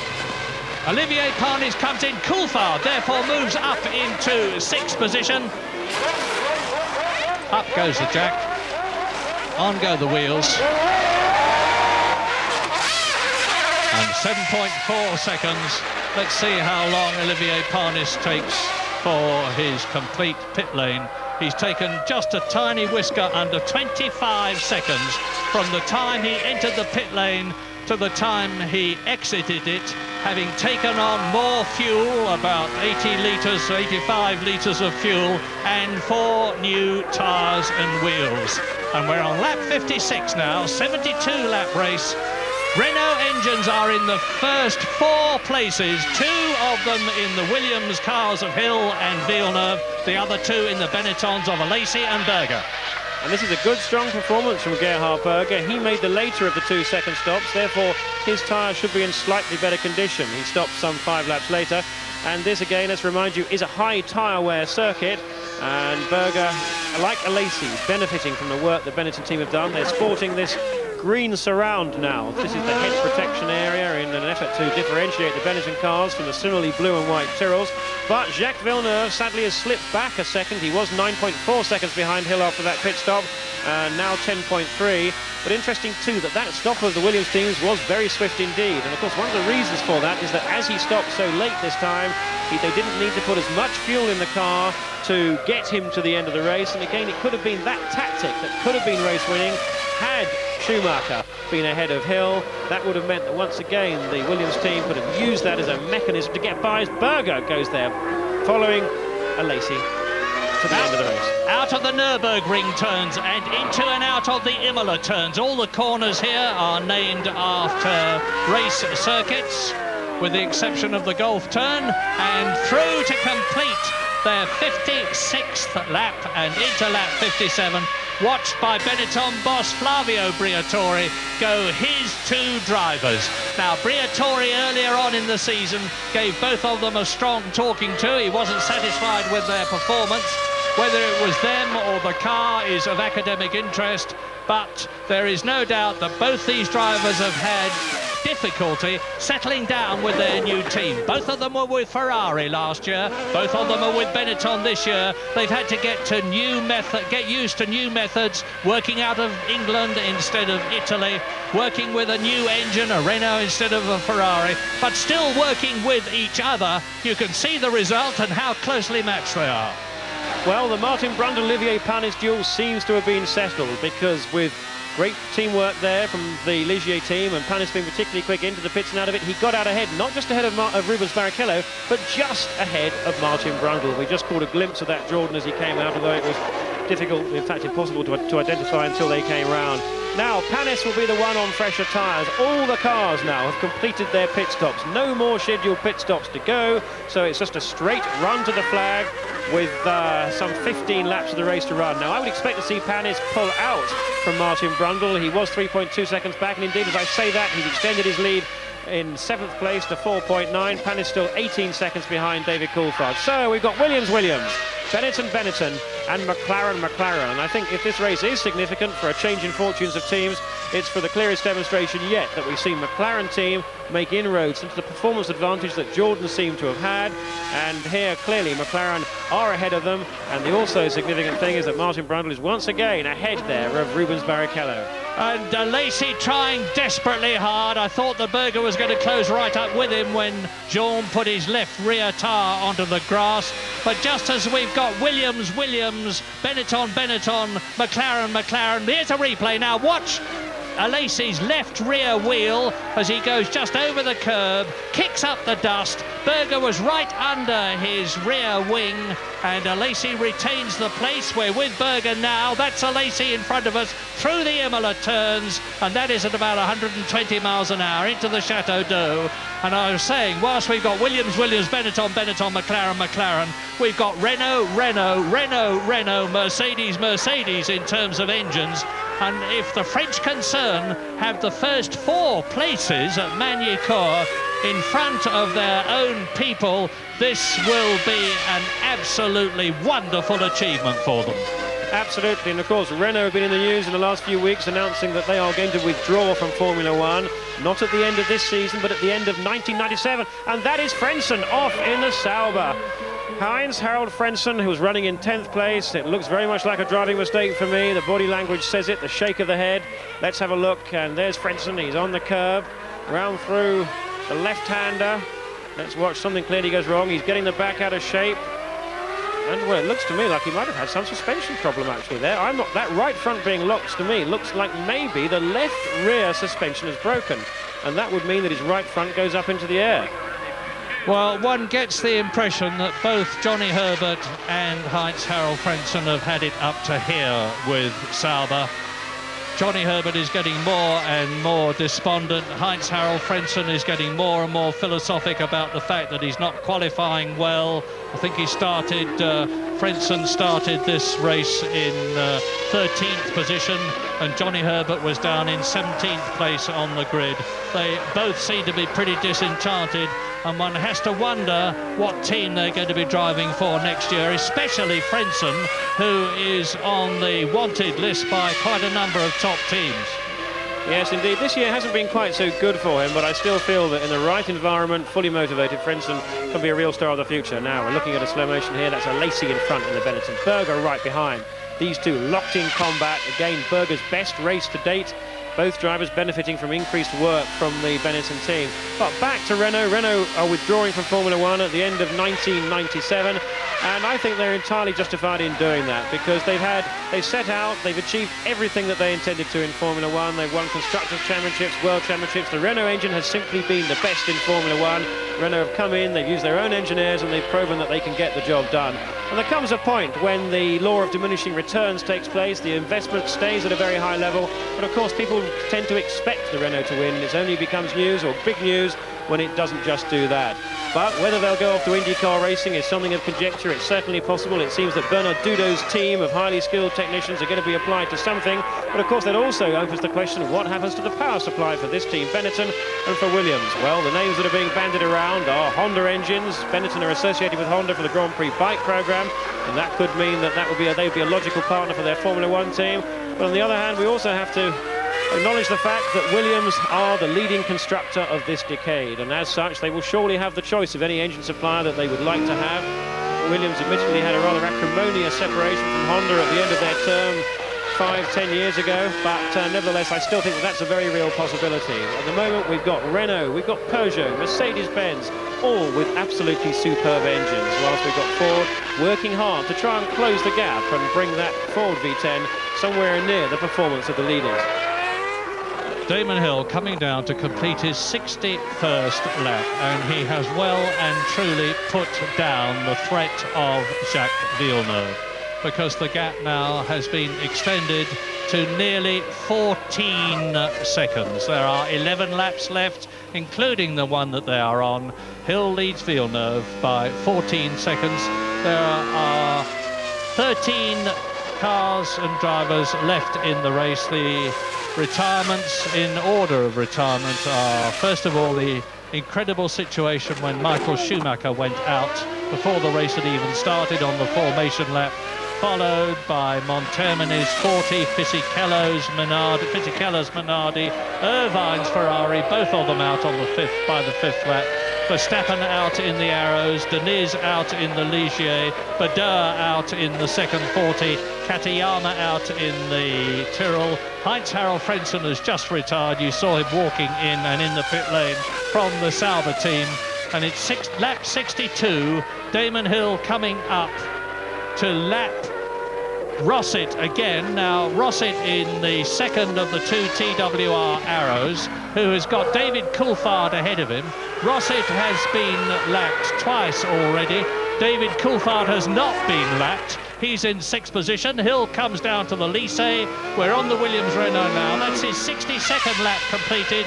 He's on lap 63. Pulls out behind the young Brazilian Ricardo Rosset, who's in his first season of Grand Prix racing, having driven extremely well in the European Formula 3000 category. And he has got the V8 Hart engine behind him, and hopefully Brian Hart is going to benefit from the fact that Renault are going out. And just look at the difference in performance of those two engines on the straight there. And indeed, the Williams-Renault is about 10 miles an hour faster on the speed traps than the Arrows Hart. Hill driving absolutely superbly, as we've seen so often this year. He really is, again, as we said before, a different driver. The mistakes of old, certainly in the context we've seen this year, seem to be largely eradicated. And he's come back well here this afternoon. He had a difficult warm-up period with those problems with his race car, with his spare car as well. He shrugged off the challenge from Jacques Villeneuve, who seems to be settling himself now for second place. 13.9 seconds is impossibly far back, unless something happens to Hill's car or he makes a mistake for him to challenge. But further back, Olivier Panis has really pulled out well from Martin Brundle, as indeed we suspected he would. He's now 12.8 seconds ahead of Brundle, who himself will be chuffed because he is 11 seconds ahead of Rubens Barrichello. Something of a mystery really as to why the Jordan cars are not doing a little bit better than they are, because in terms of horsepower, the Peugeot engine is right up there. The Jordan cars are right at the top of the straight line speed charts every time, but they just seem to lose out on the corners. Maybe the suspension is a bit too stiff, maybe they work the tyres a little bit too hard, but whatever, I'm sure that Gary Anderson and his team are scratching their heads, working out what they can do to bring themselves up on terms with the Benettons and certainly catch up McLaren, because as we said, they have pulled out. Disappointing race, I think, a little bit for David Coulthard. He's 23 seconds behind Mika Häkkinen, and that's quite a long way. But on the other hand, as David recognises that it was Mika Häkkinen that had the testing with the revisions for the McLaren team. Their front wing is swept further back than it was before, and that's helped their performance as well as the new rear suspension. Now, that characteristic that the car's been left with has not been good for David Coulthard. He's not had the confidence in it. He's had a few spins this weekend because the car is more nervous turning into the corners. And I think what we're seeing here today, with Coulthard lagging behind Häkkinen, there's a manifestation of that David is not fully confident. Let's just hope he is in 2 weeks' time for the British Grand Prix. Well, the lead of these two cars is Olivier Panis. He's in 7th place and he's been caught and will soon be lapped, I think, by Jacques Villeneuve, who is in 2nd position. And of course, Villeneuve is suffering meantime because Damon Hill will have increased the gap. Now, Damon said to me yesterday, I started from pole position for the last 3 years at Magny-Cours. I finished 2nd in all those 3 years. I've never won in France. I'm starting from 2nd on the grid this year to Michael Schumacher, who's in pole position and who won last year and the year before. So hopefully, he said, this is a good omen for me. Well, thus far, he was absolutely right. He's on lap 65 now. So there's just laps 66, 7, 8, 9, 71 and 2 for him to go. And he is 14 seconds, I suspect more than that now, because you see Villeneuve is still locked in behind Panis, and I'm quite sure if he could get past the Ligier-Mugen, he could go quicker than he is going now. But he's got this usual problem of buffeting from the car in front, which will affect the downforce on his front wing, which will affect the grip he's getting from his steering tyres at the front, and therefore slow down his lap speeds. Damon Hill, lap 65. Through the Imola turns go Panis and Villeneuve. So Alesi is 3rd, Berger is 4th, Häkkinen is 5th, Coulthard is 6th, Panis is 7th, Brundle is 8th, Barrichello is 9th, and Salo is 10th. Yes, indeed, there really couldn't be a worse person for Villeneuve to be coming up behind at the moment. Although he's really lost any hope of closing on Damon Hill, he'll be stuck behind, I think, Panis for some time, unless Olivier gives him some room, because Panis made that late 3rd stop. He's on fresher tyres than Villeneuve, fresher tyres than most cars out there, apart from Johnny Herbert. And also, the Honda Mugen engine is very powerful. The straight line speeds are good. This is where it'll show, and you can see that Villeneuve is not able to make a great deal of impression on that Ligier head as they go down the long straight. Well, having said that, he's gone straight by, so I've got to eat my words there. But that is cooperation. I'm going to justify that. That's cooperation there from Olivier Panis, and great credit to him too. And that was Panis lifting off early, allowing Villeneuve to carry on his way. And that's very professional from Panis. He knows that he's not going to be able to hold him off for the following 7 laps of the race, and it's just the right thing to do. I think it's interesting looking at these cars. It's so easy for us to look on and just see them running around like clockwork. Everything absolutely hunky-dory. But in fact, I can tell you that inside most of these cockpits, maybe not Damon Hill's because he's comfortably out in front, but inside virtually every other cockpit, the drivers are going to be struggling now with cars that are not gripping as well as they'd like. Evidence of it there is the right front locks of Panis' Ligier, because the tyres are past their best. Now that is Olivier Panis leaving the door wide open quite correctly. Villeneuve goes through, a little bit of a wave there from Villeneuve as he tucks in, and he really won't have lost too much time at all. In fact, it's 13.8 seconds as they cross the line on that, so nothing was indeed lost from Villeneuve. But inside the cars, each driver will be feeling that loss of grip from the tyres having deteriorated. If they put on new tyres now, they'd be lapping a second and a half faster, maybe even 2 seconds. They'll find they have to brake a little bit earlier. They find they have to brake a little bit more for every corner because they can't turn in quite as fast. The grip is not there. Then, having slowed up a little bit more into, say, this corner here, they can't quite get on the throttle as early to get back on the power to start accelerating. The grip all over is slightly reduced, and Berger is still all over Jean Alesi. Indeed he is. Lap 67, Alesi still 3rd, Berger still 4th, and Gerhard has got the problem, of course, that Villeneuve has got with Olivier Panis. He's got a car that is equally quick and a driver who's equally talented in front of him, and unless Alesi makes a mistake, it's very unlikely that Gerhard will get past him, because Gerhard is not going to do anything silly. It's his teammate in front of him. They both want to finish. The only orders that they will have had are don't take each other off. So Berger is not going to be rushing up the inside and interlocking wheels with Alesi in order to get through.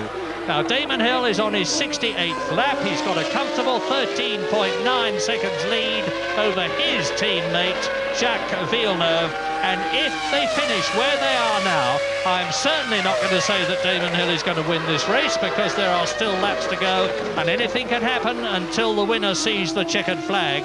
But if Hill finishes first and if Villeneuve finishes second, the positions in the World Championship will be the same as they are now, but Damon Hill will have increased his 21-point advantage over Villeneuve to 25 points. 10 points for a victory, 6 points for second place.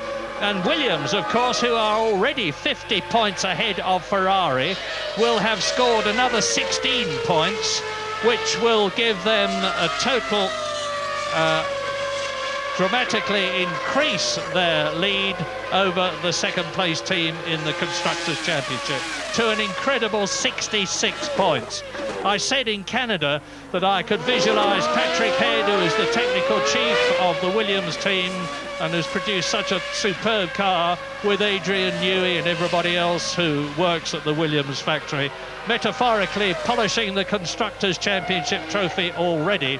Well, if I said that in Canada and they are going to score, it looks as though, another 16 points here, I should think he will have every reason to start thinking about doing it very seriously. Lap 69, 72-lap race. Hill leads, Villeneuve second. You're looking at the battle for third place between Alesi and number 4 there, Gerhard Berger. They are 11 seconds ahead of Mika Hakkinen, and David Coulthard is in the points as well. So it's still Williams, Benetton, McLaren. It's amazing how closely matched this pairing, this Benetton driver pairing of Jean Alesi and Gerhard Berger have been for many years now. We've seen it this year in qualifying, in which Jean Alesi is generally qualifies fourth, Gerhard Berger right behind him in fifth. And we saw them tied together pretty much when they drove for Ferrari for the past few seasons as well. But there's little Berger, I think, can do about Jean Alesi. He's remaining a second behind. It's near enough to capitalise on any mistake Alesi might make. I don't think he will, though. But on the other hand, it's far enough away that he's not being affected by the airflow too much from the car ahead. So the gap stabilises with Hill and Villeneuve as well. 13 seconds in that one, whilst David Coulthard is gently, very gently sliding further back from his teammate Mika Hakkinen. And Rubens Barrichello has dropped a long way back from Martin Brundle, now 18 seconds behind. Barrichello having a good race here last year. When he was with Jordan, he out-qualified his teammate Eddie Irvine, which was a rare thing to happen last year. But this year, he's really had a good start, but the last two races has been Martin Brundle has had the upper hand, and we may well see this pattern continuing, particularly, of course, as the next Grand Prix takes place at Silverstone, and there is a track that Martin Brundle knows very well indeed, and the psychological advantage does appear to be swinging. Now, to coin a phrase, I've said this before, and I'm now going to say it again. In my opinion, Damon Hill is a very much underestimated driver, notwithstanding the fact that he's coming up, hopefully, from his point of view, to his 19th Grand Prix victory in his 60th Grand Prix. Now, that is nearly a strike rate of 1 in 3 victories. It is an absolutely superb performance by any standards and matches some of the greatest of all time. It compares more than well with Michael Schumacher, and Damon Hill is almost home now. He's coming through to complete his 70th lap. To start, he's into now his last lap but one. Now, apart from being another win for Damon Hill, this will also be the 90th Grand Prix victory for the Williams team. Now, currently, the all-time record is held by Ferrari on 106, but when one looks at the actual number of Grand Prix won per Grand Prix started as a percentage, Williams are well on top, having won 25%. That's 1 in 4, of course, of every Grand Prix they've ever entered. Quite a staggering performance. Second is, in fact, McLaren, who won 23% of their Grand Prix, with Ferrari back having won 18%. And while we're throwing statistics at you, here's another one. If either Hill or Villeneuve win this race, it will be the 50th Williams victory with a Renault engine. Another superb performance. So, lap 51, you're watching the man in second place. The massed ranks of French spectators are going to be very happy when they go home, because it certainly looks like being French Renault engines in the first 4 places. and French Peugeot engines in 8th and 9th places with Brundle and Barrichello.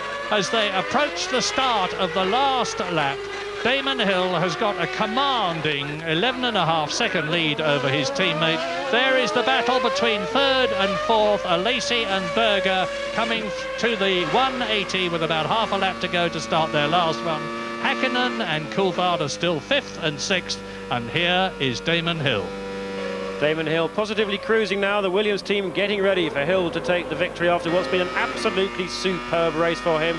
The challenge that might have come from Schumacher came to nothing when the continuation of the recent Ferrari pantomime took Schumacher out on the formation lap. Behind Hill, Villeneuve has recovered well from being 6th on the grid to take 2nd place, whilst Benetton have done a great bit of teamwork to get both their drivers up in the top 4, Alesi 3, Gerhard Berger 4th, while McLaren 2 are showing that they've been hard at work improving their car.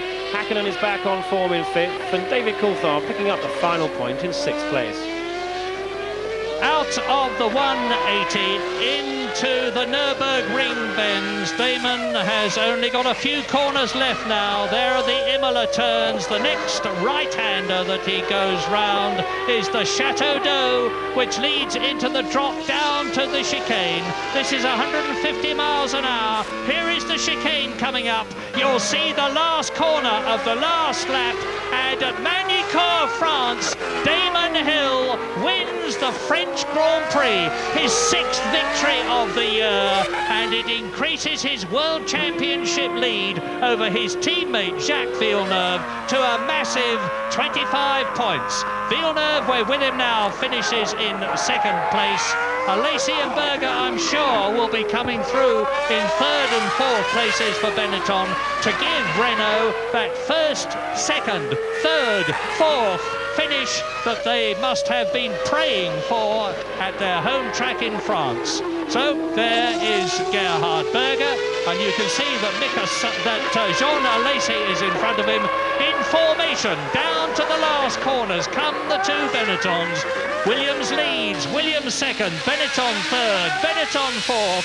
The mass ranks of Benetton mechanics cheer their drivers home, and Gerhard Berger passes Jean Alesi on the run-down lap. Mika Hakkinen will come through in 5th position. It's been a good race for McLaren because Coulthard, there's Hakkinen just going past me now to finish in 5th position. And David Coulthard, being a lap down, has already completed his race. Only 5 cars and drivers have gone the full 72 laps distance at Magny-Cours, and those were, of course, the 2 Williams, the 2 Benettons, and Mika Hakkinen's